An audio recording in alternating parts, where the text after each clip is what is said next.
Hi everyone! Welcome to my YouTube channel.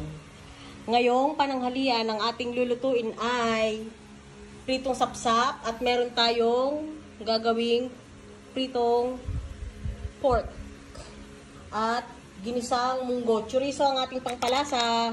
Tara, magluto na tayo!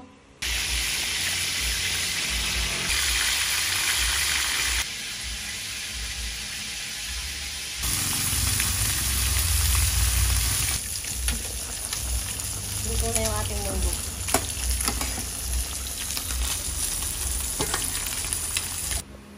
Luto na ang ating pritong sapsap at pritong pork. Sangkot sa muna natin ang ating pork. Ay, hindi pa masyado mainit ang kawali. Ay, ang mantika. Pero naandyan na siya. So, kaunti lang yung karin natin kasi meron tayong gagamiting chorizo. Chorizo, whatever. Paluto na yung ating 1/8 kilo na pork. Pampalasa lang. Asin.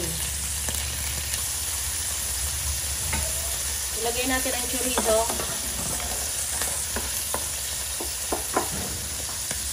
Bawang sibuyas.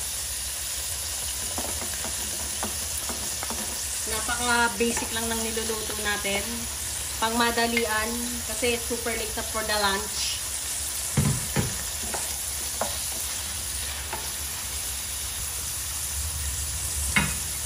Ang ating kamatis.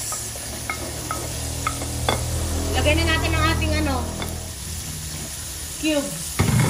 Seasoning cubes, nor cubes. Kahit anong brand. Sabagay, isa lang yata ang brand neto. Chicken cubes to eh.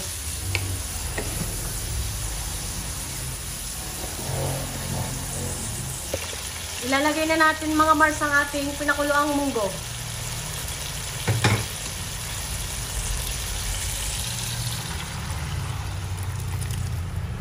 Wow, ang dami. Balikan natin siya ng mga siguro 3 to 4 minutes kasi luto naman na yung ating munggo. So, kailangan lang natin siyang pakuluin para lahat ng mga pampalasa ay makombine. Meron pa pala ditong pampalasa. Ano to? Asin at saka paminta. Para pag kumulo, sama-sama na. Tansyahan lang mga Mars.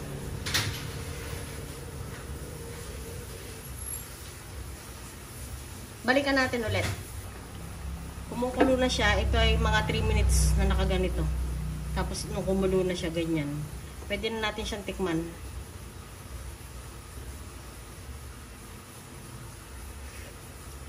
Ay, ang sarap. Wow. Nangingibabaw yung lasa ng chorizo. Ilagay na natin ang ating sotanghon. Maliit lang na size to. Yung nabibili lang dyan sa tabi-tabi na tindahan. Kahit anong brand.